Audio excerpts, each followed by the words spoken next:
صل على سيدنا ومولانا محمد وعلى سيدنا علي وسيدتنا فاطمة وسيدتنا زينب وسيدنا حسن وسيدنا حسين وعلى آله وصحبه وبارك وسلم. الحمدللہ رب العالمین والصلاة والسلام علی سید الانبیاء والمرسلین. اللہم صلی علی سیدنا و مولانا محمد وعلی آلہ واصحابہ بارک وسلم وصلی علیہ. دنیا کے تمام دیکھنے والوں، تمام چاہنے والوں، تمام پیار کرنے والوں، اور جہاں جہاں تک اس وقت مجھے دیکھا اور سنا جا رہا ہے، جنید اقبال کی جانب سے انتہائی محبت کے ساتھ السلام علیکم.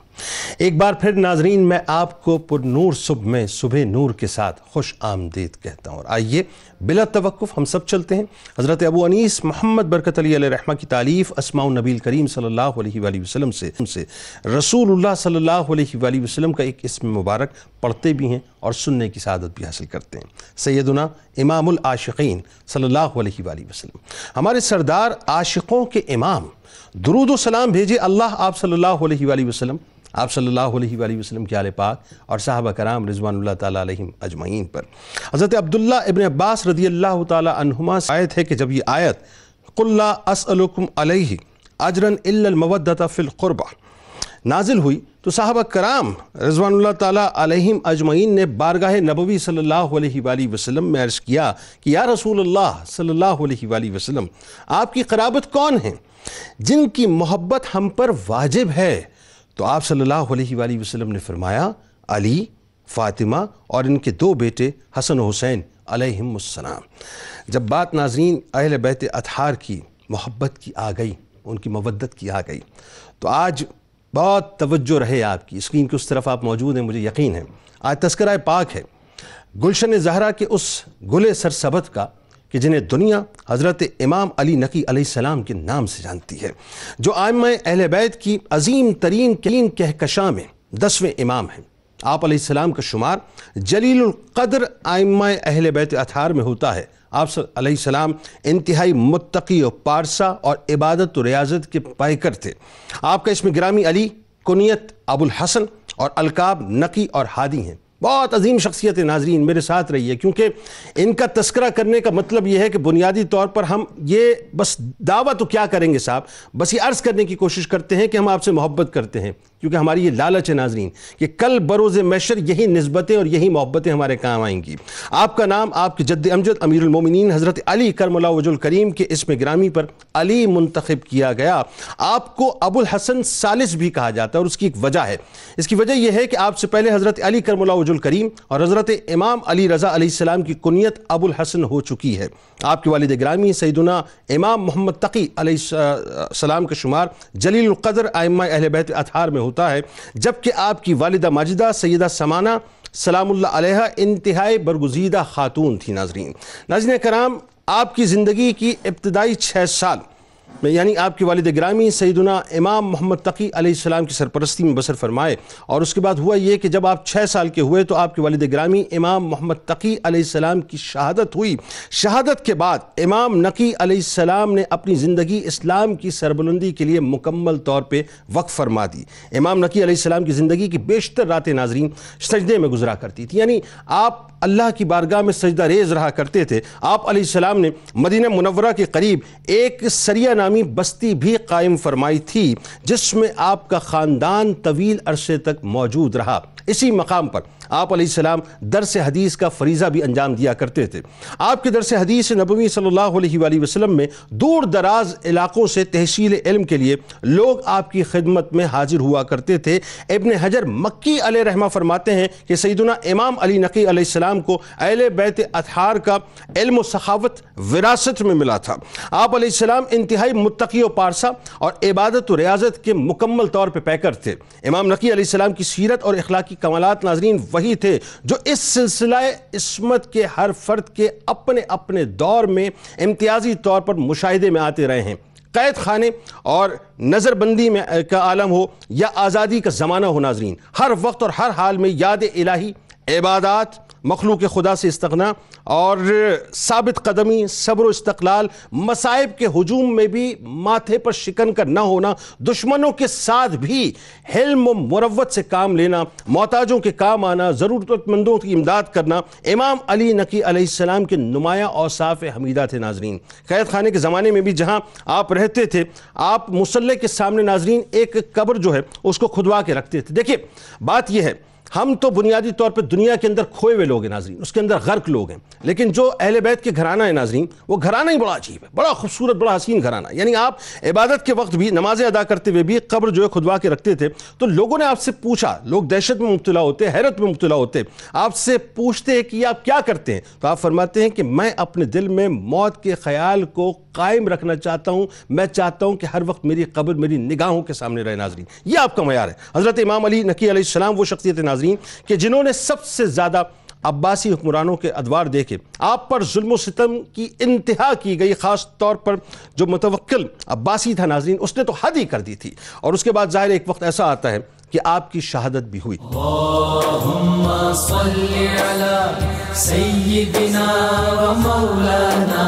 محمد وعلی سیدنا علی و سیدتنا فاطمہ و سیدتنا زینب و سیدنا حسن و سیدنا حسین وعلى آله وصحبه وبارك وسلم اللهم صل على سيدنا ومولانا محمد وعلى سيدنا علي وسيدتنا فاطمة وسيدتنا زينب وسيدنا حسن وسيدنا حسين وعلى آله وصحبه وبارك وسلم۔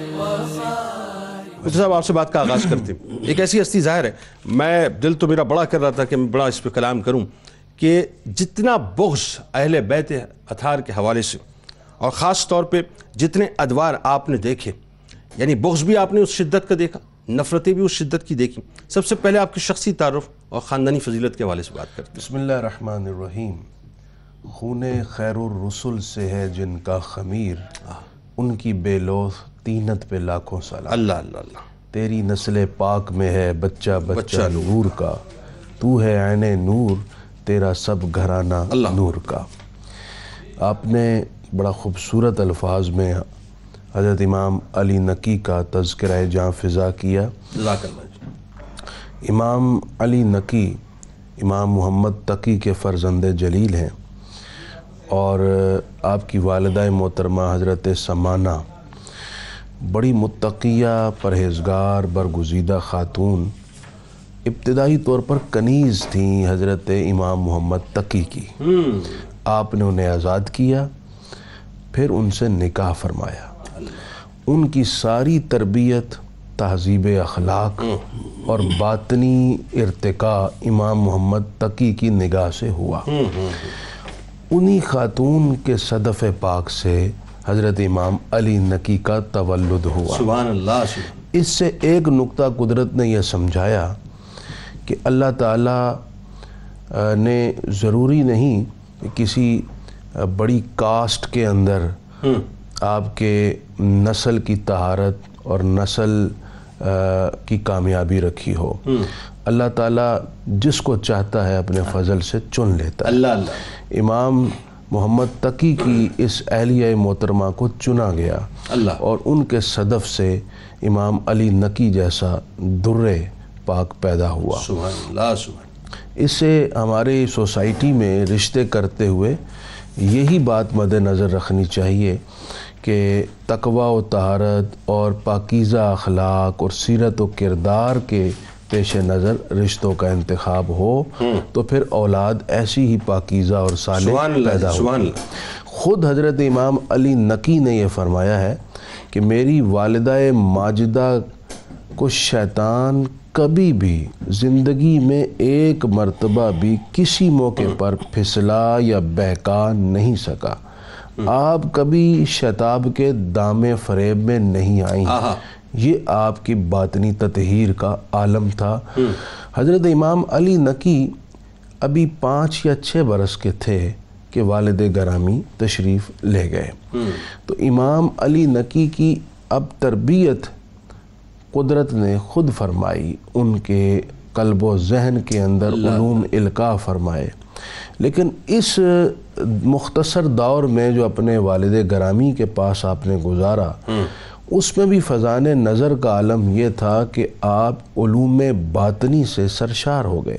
سبحان، آپ کا باطن علم اسرار سے اور علم باطن سے بھر گیا، حتیٰ کہ آپ خود فرماتے ہیں کہ حضرت آصف بن برخیہ جن کا تذکرہ قرآن مجید میں ہے، انہوں نے 3 ماہ دور پڑے ہوئے تخت کو اپنے باطن کی طاقت سے پلک جھپکنے سے پہلے پیش کر دیا حضرت سلیمان علیہ السلام کی خدمت میں۔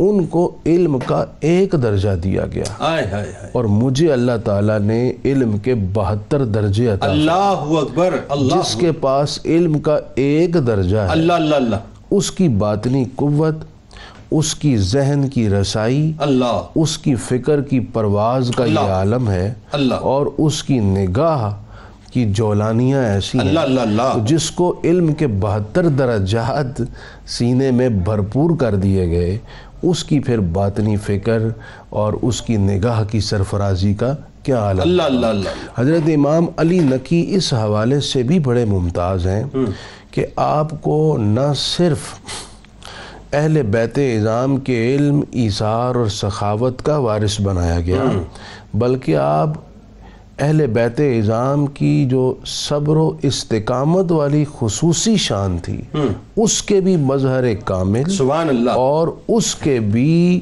وارث اور امین آپ تھے، جس کی بین دلیل آپ کا مختصر عرصہ حیات ظاہری میں 6 مختلف عباسی خلفاء کے اقتدار کی جو ہر دور میں مصائب تھے، اس پر آپ کی استقامت، آپ کا استقلال، آپ کا پائے ثبات، یہ ساری چیزیں بتاتی ہیں کہ آپ ہر وصف میں اہل بیت اعظام کے، اس میں کوئی دوسری نہیں، بلکہ وہ مجھے وہ بات یاد آ گئی کہ متوکل نے 12 برس آپ کو قید و بند کی صحبتیں جو ہیں وہ برداشت کرنے پر مجبور کیا اور آپ نے صبر کیا، اور ایک روایت بتاتی ہے کہ جب اسے ایک زہریلا پھوڑا ہو گیا جو کہ وہ اپنے جسم کی اس حصے پہ دکھا بھی نہیں سکتا تھا، تو جب آپ کی بارگاہ میں معاملہ گیا تو آپ نے اس کو ایک ایسی دوا سجیسٹ کی کہ جس سے اس کو شفا ہوئی، یعنی آپ نے شکوہ نہیں کیا کہ تو نے میرے ساتھ کیا کیا ہے، آپ نے ہر بات پہ صبر کیا۔ آئیے جناب لاہور چلتے ہیں اور ڈاکٹر سعید صاحب ہمارے ساتھ موجود ہیں۔ ڈاکٹر صاحب یہ بتائیے کہ حضرت امام علی نقی علیہ السلام کی جو ابتدائی تعلیم و تربیت ہے، کچھ گفتگو مفتی فاروق صاحب نے فرمائی، میں چاہتا ہوں کہ کچھ گفتگو آپ اس حوالے سے فرمائیں۔ جی، بسم اللہ الرحمن الرحیم، بہت شکریہ، اللہ تعالیٰ آپ کو سلامت رکھے۔ ایک بات جس کی طرف مفتی صاحب نے اشارہ فرمایا، 6 سال 5 ماہ آپ اپنے والد ماجد کی تربیت میں رہے اور والد ماجد کے ساتھ رہے، اور اس کے بعد کا جو عرصہ ہے وہ ظاہر ہے والدہ ماجدہ کی تربیت میں گزرا، اور پھر چونکہ مدینہ منورہ میں تھے، وہ تو مرکز ہی تربیت کا ہے، اور جہاں دل پاکیزہ، اللہ سبحان اللہ، پاکیزگی جس کے اوپر رشک کرتی ہے اور پاکیزگی کو جہاں سے خیرات نصیب ہوتی ہے، وہ سرزمین مدینہ طیبہ ہے۔ اللہ اللہ اللہ۔ تو اس کے بعد پھر یہ بلکہ میرا تو ماننا ہے کہ اس کی فضائیں بھی علم و عرفان جو ہے بکھیرتی ہیں۔ ہاں بالکل ایسے ہے جی، بالکل ایسے۔ اور حضرت امام تقی کے یہ صاحبزادے حضرت امام نقی رضی اللہ عنہ، یہ سادات جو ہوتے ہیں، اللہ تعالیٰ نے ان کو جو فضائل عطا فرمائے ہیں، انسان اگر غفلت میں پڑا ہوا ہو سکتا ہے وہ ان کا احترام نہ کرے جس طرح بادشاہ کرتے رہے۔ ان کو درندے بھی جانتے ہیں اور ان کا احترام پرندے بھی کرتے ہیں، یعنی یہ وہ پہلو ہے جو آپ کی شخصیت میں موجود ہے. مثلاً جب آپ متوکل کے پاس جاتے تھے، بلایا جاتا تھا آپ کو، تو اس کے پاس بہت زیادہ پرندے تھے اور بہت زیادہ آوازیں ہوتی تھی. جیسے ہی آپ داخل ہوتے تھے دالان میں تو پرندے ادب میں خاموش ہو جاتے تھے. آپ اس سے اندازہ لگا سکتے ہیں یہ وہ احترام ہے جو اللہ نے مخلوق کے دلوں میں ڈالا ہے سادات گرامی کا. اور دوسرا، ایک مرتبہ بھائی سبحان اللہ، متوکل کے دور میں ایک عورت نے سید زادی ہونے کا دعویٰ کیا. تو معاملہ سمجھ نہ آیا، بڑی تحقیق کی گئی، کسی گتھی نہ سلجھی. تو کسی نے مشورہ دیا کہ جناب امام نقی سے جو ہے وہ مشورہ کیا جائے اور ان سے اس کا حل پوچھا جائے. تو آپ نے فرمایا اس کو درندوں کے آگے ڈال دو، اگر درندوں نے اسے نہ کھایا تو اس کا مطلب ہے یہ سید زادی ہے، اور اگر کھا لیا تو یہ سید زادی نہیں ہوگی، اس لیے کہ سادات کا جو جسم ہے اللہ تعالیٰ نے درندوں پر حرام کر دیا ہے. تو اس عورت نے اپنے جھوٹ کا اعتراف کر لیا.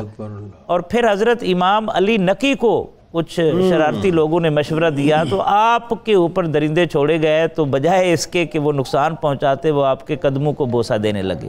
اور بالکل اسی طرح کا ایک واقعہ حضرت امام حسن رضی اللہ عنہ کی نسل سے ایک نوجوان تھے، ان کے ساتھ بھی یہ سلوک کیا گیا، لیکن درندے نے ان کو کوئی نقصان نہ پہنچایا. تو سمجھنے کی بات یہ ہے کہ سادات گرامی سے جو محبت ہے یہ صرف انسانوں کے مقدر میں نہیں ہے، بلکہ درندوں اور جانوروں اور پرندوں کے مقدر میں بھی اللہ تعالیٰ نے رکھ دی ہے.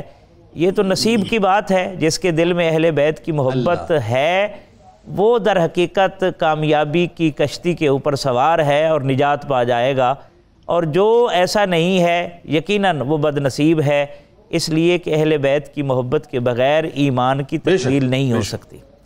ایک اور بات میں آپ کے حوالے سے ڈاکٹر صاحب آپ کی طرف آئیں گے دوبارہ. جی جی جی آئیں گے آپ کی طرف دوبارہ. اچھا جی، اب بات یہ ہے کہ ڈاکٹر صاحب آپ یہ بتائیے کہ آپ کا جو علمی مقام اور مرتبہ ہے وہ بنیادی طور پہ ظاہر ہے، میں تو یہ سوال مجھے کرتے ہوئے بڑا عجیب لگتا ہے کہ ہم کم عقل، کم فہم، کم علم، اور پھر یہ سوال کریں کہ ان کا علمی مقام اور مرتبہ، بس یہ کہ حصہ ڈال دیجئے صاحب. سوال تو میرا خیال ہے یہ بنتا ہے. بسم اللہ الرحمن الرحیم. علم ایک بہت بڑی عظمت ہے، نعمت ہے، اور جن شخصیات کی بابت آپ سوال کر رہے ہیں علم ان کا خمیر ہے. یہ میرا خیال نہیں، زبان نبوت کا فیصلہ ہے. سبحان اللہ. حضور نبی کریم صلی اللہ علیہ وآلہ وسلم نے ارشاد فرمایا کہ میری اہل بیت کو علم اللہ اپنے حرم میں سکھاتا ہے. سبحان اللہ. لہٰذا ان کو پڑھایا نہ کرو، ان سے پڑھا کرو. اللہ اکبر. دوسری بات یہ ہے کہ آپ کے اوصاف عظمت میں سے جو انفرادی خصوصیت تھی علمی اعتبار سے، آپ کا ایک ٹائٹل ہے، اسے ہادی کہتے ہیں. الہادی آپ کا علمی مرتبہ ہے. سبحان اللہ. اور ہدایت جو ہے بغیر علم اور بغیر اخلاص اور اخلاق کے نہیں ہو سکتی. تو وقت کا امام اگر علم کی انتہا پر نہ ہو اور اگر اخلاق اور سیرت و کردار کے تقدس کے اعلیٰ مقام پر نہ ہو تو اسے ہادی نہیں کہا جا سکتا. تو علم جن کے حرم میں نازل ہوتا رہا ہے ان کے علم کا ہم کہاں سے جائزہ لیں؟ اللہ اللہ اللہ. جو اولاد ہوں باب علوم نبوت کی، اللہ اکبر، پھر ہم ان کا جائزہ کہاں سے شروع کریں اور کہاں سے لیں؟ اللہ. ہم اپنے جو ہمارے معروضی حالات ہیں، علمی اعتبارات ہیں علوم و فنون کے حوالے سے، اس کا ایک تدریجی تسلسل تو ہمارے پاس ہے، لیکن جن کو اللہ سکھائے، ایک ہے وضعی علم اور ایک ہے نزولی علم. وضعی علم کے اندر اختراع بھی ہو سکتی ہے اور تناؤ بھی ہو سکتا ہے، اعتبارات کی تشکیلات بھی ہو سکتی ہیں، مگر جو الوہی علم ہے وہ تو ایک یقینی حقیقت ہے. اللہ اللہ. وہ نور ہے.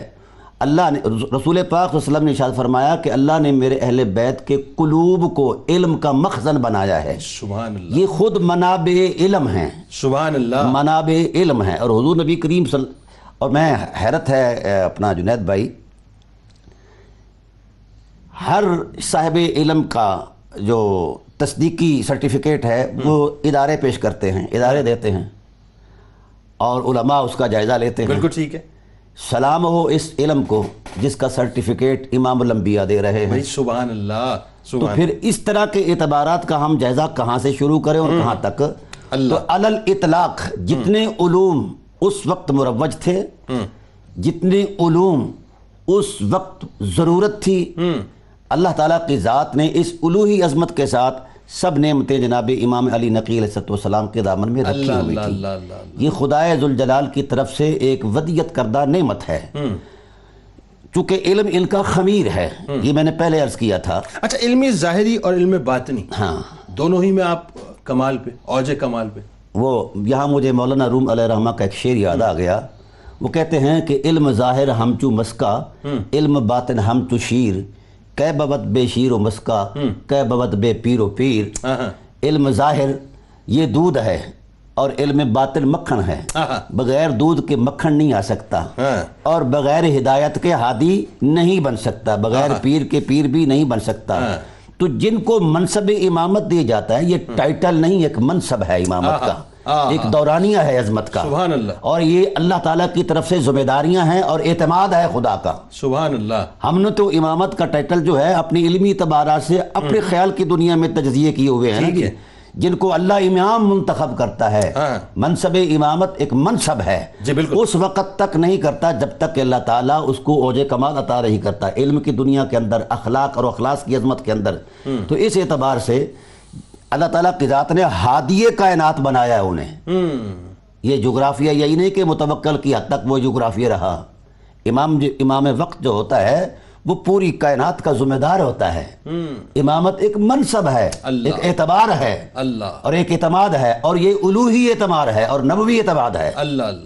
ہم نے تو جائزے لیے ہیں اپنے تذکروں کے سارے چند الفاظ پڑھ کر، کبھی ان کے اندر گم ہو کر دیکھے، جس طرح میرے فاضل دوست قبلہ مفتی صاحب فرما رہے تھے کہ خضر علیہ السلام کو ایک درجہ علم کا دیا گیا اور انہیں 72 آصف بن بقیہ۔ تو میں یہ عرض کرنا چاہتا ہوں، یہاں یہ جملہ جو ہے امام علی نقی علیہ السلام کا کسر نفسی پر مبنی ہے۔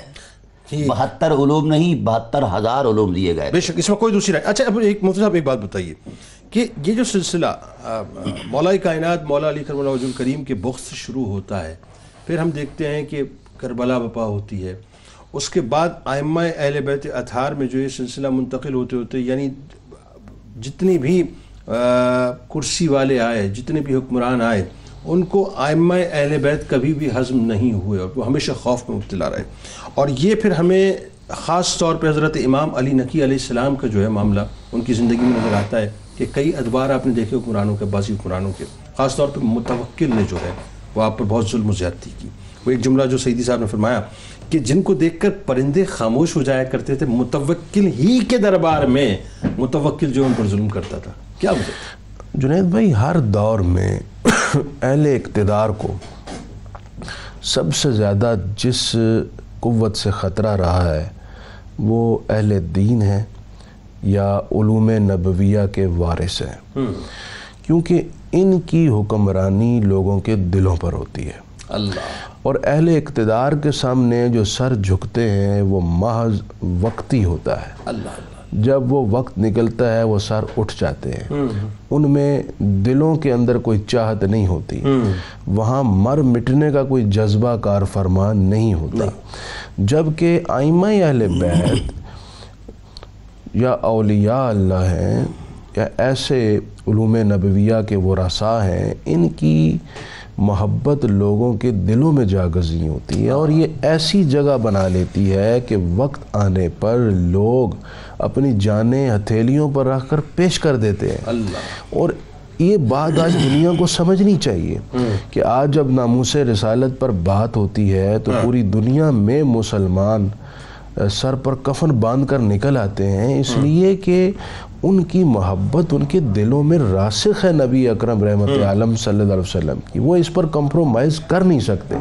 یہ وہ طاقت ہے، یہ وہ اقتدار ہے، یہ وہ حکمرانی ہے دلوں پر جس سے خطرہ اہل اقتدار محسوس کرتے تھے کہ جب کبھی انہوں نے اپنے عقیدت مندوں کو کبھی پکار لیا ہمارے خلاف تو ہماری کرسیاں ہل جائیں گی، ہمارے اقتدار کی بنیادیں اکھڑ جائیں گی۔ حالانکہ یہ حضرات قطعی طور پر ظاہری اقتدار کی کرسیوں سے نہ چاہت رکھتے تھے، نہ ایسی نظیریں ہمیں ملتی، بالکل ایسا خواہ مخواہ کا ہی ایک خطرہ ان کے سر پر سوار رہتا تھا کہ کہیں کبھی یہ اقتدار کے لیے آ گئے تو پھر ہماری بنیادیں ہل جائیں۔ اچھا، اس پہ میں چاہوں گا یہ ایک دوری اور تناؤ کا سبب بنتا تھا۔ اس پہ ڈیٹیل کلام میں کرنا چاہوں گا، کیونکہ وہ ظاہر ہے وہ ہر آنے والے حکمران کے ذہن میں یہی بات تھی اور یہی وجہ تھی کہ وہ ایک بیریئر قائم کر دیتے تھے عوام کے اور ان کے درمیان، اور ان کو جو ہے محو رکھتے تھے عوام سے، کیونکہ میگنیٹزم۔ ایک جملے کا اضافہ کر دیں، ایک جملے کا، جن حکمرانوں نے بجائے کھینچا تانی کرنے کے عقیدت کے ساتھ ان سے تعلق قائم کیا، ان کی رہنمائی میں چلے، ان کے اقتدار کو دوام بھی ملا اور آج بھی تاریخ میں انہیں سنہری حروف میں یاد کیا۔ اللہم صلی علی سیدنا و مولانا محمد وعلی سیدنا علی و سیدتنا فاطمہ و سیدتنا زینب و سیدنا حسن و سیدنا حسین وعلی آلہ وصحبہ وبارک وسلم۔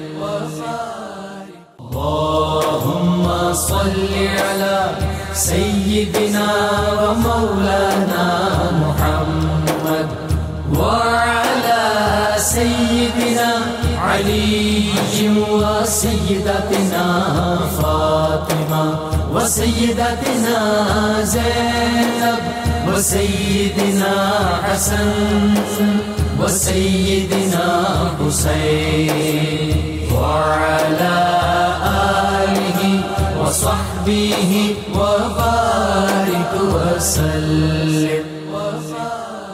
بات یہ ہے کہ کیا ایسی وجہ تھی کہ حکومتوں نے، کرسی والوں نے، حکمرانوں نے ہمیشہ اپنے آپ کو ڈر اور خوف کے شیل کے اندر بند رکھا کہ یہ اہل بیت اگر عوام سے مل لیے، عوام ان کے سامنے آ گئے تو یہ میگنیٹزم جو ہے ان کی حکومتوں کو ختم کر دے گا، جبکہ کہیں بھی ائمہ اہل بیت کی توجہ جو ہے اس بات پہ رہی نہیں کہ انہیں نہ کرسی چاہیے تھی نہ حکومت چاہیے تھی، وہ تو صرف اپنے نانا جان کی دین کی تبلیغ کر رہے تھے۔ جی ڈاکٹر صاحب۔ جی بالکل، بڑا اہم سوال ہے جنید بھائی۔ دیکھیں، لوگوں سے مانگی ہوئی جو عزت ہوتی ہے مانگے تانگے کی، اس کو کھونے کا خوف ہر وقت لگا رہتا ہے، اور جن کو عزتیں اللہ نے عطا کی ہوں گی انہیں کوئی پرواہ نہیں ہوتی۔ ایک بات تو یہ ہے۔ دوسرا، اس حوالے سے یہ پہلو بھی پیش نظر رہے کہ تاریخ میں آپ دیکھ لیں کہ کردار کی ہمیشہ فتح ہوتی ہے، اقتدار شکست کھا جاتا ہے، اور قلت کثرت کے اوپر غالب آتی ہے۔ کیا اچھی بات۔ اور جبر و استحصال جو ہے وہ شکست فاش کا شکار ہوتا ہے صبر و استقلال کے آگے۔ تو یہ حکمرانوں کی غلط فہمیاں ہوتی ہیں جن کی وجہ سے یہ مسائل پیدا ہوتے ہیں۔ میں ایک اور پہلو کی طرف توجہ دلانا چاہتا ہوں، حضرت امام علی نقی رضی اللہ عنہ کے اقوال اور فرمودات کی طرف، جن کی طرف توجہ، تعلیمات کی طرف ہمیں توجہ کرنے کی ضرورت ہے اس وقت۔ آپ فرماتے ہیں من ہانت علیہ نفسہ فلا تامن شرہ، جس شخص نے اپنی شخصیت کو پامال کر دیا اس کے شر سے بچو۔ یعنی یہ اتنی گہری بات ہے کہ جو آدمی کسی کے سامنے اپنی شخصیت پامال کر دے، اپنی عزت نفس تک کو بھی گروی رکھ دے اور حق بات کہنے کی جسارت سے بھی محروم ہو جائے، تو آپ فرماتے ہیں ایسے آدمی کے شر سے بچو، وہ کسی وقت کچھ بھی کر سکتا ہے اور آپ کو نقصان پہنچا سکتا ہے۔ اسی طرح آپ کا ایک قول ہے من جامع لک ودہ ورایہ فجمع لہ طاعتک، کہ جو تیرے لیے محبت کرے اور محبت کے ساتھ اتنا مخلص ہو کہ آپ کی غلطی کی نشاندہی بھی کرے، اچھا مشورہ دے، تو ایسے آدمی کی بات کو دل سے مانو، اس لیے کہ اتنے مخلص لوگ جو ہے وہ قسمت والوں کو نصیب ہوتے ہیں۔ اور تیسرا آپ کا آخری قول یہ ہے جو میں عرض کر رہا ہوں، الدنیا سوق رابح فیہا قوم و خسر آخرون، دنیا تو ایک بازار ہے، اس میں کسی کو نفع ہوتا ہے، کسی کو نقصان ہوتا ہے، تو کیوں نہ تعلق اللہ اور اس کے رسول کریم صلی اللہ علیہ وسلم اور صحابہ کرام اور اہل بیت اطہار سے جوڑا جائے کہ جس میں نفع یقینی ہو جائے اور نقصان کا اندیشہ ختم ہو جائے۔ مجھے صاحب ایک بات بتائیے، ایک تو 12 برس تقریباً آپ نے ظاہر قید و بند کی صحبتیں جو ہیں برداشت کیں، اور اس کے بعد جب آپ کو باہر نکالا گیا تو اس کے بعد بھی پھر آپ کو جو ہے آپ ہی کے مکان کے اندر نظر بند کر دیا گیا، تاریخ بتاتی ہے۔ متوکل کا ہی وہ دور ہے۔ بہرحال متوکل گیا، اس کا بیٹا آیا، اس کے بعد پھر معاملات آگے بڑھے۔ معتز باللہ کے دور میں آپ کو جو ہے وہ اپنا زہر دیا گیا اور آپ نے شہادت اختیار کی، لیکن اس وقت جو تاریخ بتاتی ہے کہ جو تمام تر غیر اسلامی قوانین تھے اس کو آپ نے یکسر مسترد فرمایا تھا اور حق کا پرچم آپ نے بلند کیا تھا۔ آپ بھی تو کمپرومائز کر سکتے تھے، لیکن آپ نے کمپرومائز نہیں کیا۔ جی اچھا، ایک بات تو یہ کہ جو سجدہ ریزی پہ بات ہو رہی تھی، نبی اکرم صلی اللہ علیہ وسلم کا اپنا معمول تھا کہ جب بھی کوئی مشکل وقت یا حاجت پیش آتی تو آپ نماز حاجت پڑھتے، نفل پڑھا کرتے تھے۔ اللہ اللہ، یہی معمول آپ کی اولاد میں اور امت میں منتقل ہوا۔ اللہ، خود امام حسین نے بھی شب عاشور کو عبادت میں اور سجدے میں وقت صرف کیا تھا۔ ہمیں بھی آج اپنی مشکل وقت میں، چاہے گھریلو ٹینشن ہے یا کوئی کاروباری یا کوئی اور سوسائٹی کی پرابلم ہے، مشکل وقت میں اللہ کی طرف رجوع کی عادت بنانی چاہیے۔ یہ امام علی نقی کی زندگی کا سبق ہے کہ اتنی مسلسل تکالیف میں آپ نے یہ معمول نہیں چھوڑا۔ اللہ۔ دوسری بات جو آپ نے فرمائی، کمپرومائز نہیں کیا۔ کمپرومائز کیسے کرتے؟ آپ کی رگوں میں خون ہے امام حسین کا، اللہ، جنہوں نے 72 افراد کے سامنے 22,000 کے لشکر کے سامنے کھڑے ہو کر 72 افراد کے ساتھ علم تھا کہ میں اپنے خاندان اور بچوں سمیت آج خون میں نہا جاؤں گا۔ آپ نے اس وقت کمپرومائز نہیں کیا، تو وہ اسوہ، وہ ماڈل آپ کی آنکھوں کے سامنے تھا، اور آپ کی والد کی، پھر اس کے بعد آپ کے اجداد کی سیرت، یہ ساری تاریخ کیا آپ کے نالج میں تھی، اور اسی تناظر میں آپ کی تربیت ہوئی تھی، اور اسی دن کے لیے ہوئی تھی کہ ایسے وقت میں آپ چٹان بنیں گے، کمپرومائز نہیں کریں گے۔ اللہ اللہ۔ تیسری بات یہ ہے کہ ہر دور میں اللہ تعالیٰ ایسے مجددین پیدا کرتا ہے، ایسے اصحاب عظیمت پیدا کرتا ہے جو حق گوئی کے لیے بڑی سے بڑی تکلیف برداشت کرنے کو تیار ہوتے ہیں۔ آپ جس دور میں امام علی نقی تھے، اس دور میں حضرت امام شافعی بھی تھے، امام احمد بن حنبل بھی تھے۔ امام احمد بن حنبل کا نام کون بھول سکتا ہے، جنہوں نے استقامت اور عظیمت کی روشن مثالیں امت کو دی۔ تو جنازے بتائیں گے کون اکبر، یہ امام علی نقی کا فیض ہی تھا جو پورے دور میں پھیلا تھا۔ تو امام علی نقی بھی ان شخصیات کے امام تھے جنہوں نے عظیمت اور عزم سے کام لیا۔ تو حکمران جو آراء پیش کرتے یا جو خلاف دین کوئی اقدام کرنے لگتے، تو آپ کی رائے اتنی سالڈ ہوتی تھی اور اس کی اتنی اہمیت ہوتی تھی دنیا اسلام میں کہ جب آپ نے اس رائے کی نفی کی تو پھر حکمران بھی اس پر عمل نہیں کر پاتے تھے۔ ٹھیک، بالکل صحیح۔ اللہم صلی علی سیدنا و مولانا محمد وعلی سیدنا علی و سیدتنا فاطمہ و سیدتنا زینب و سیدنا حسن و سیدنا حسین وعلی آلہ و صحبہ و بارک وسلم۔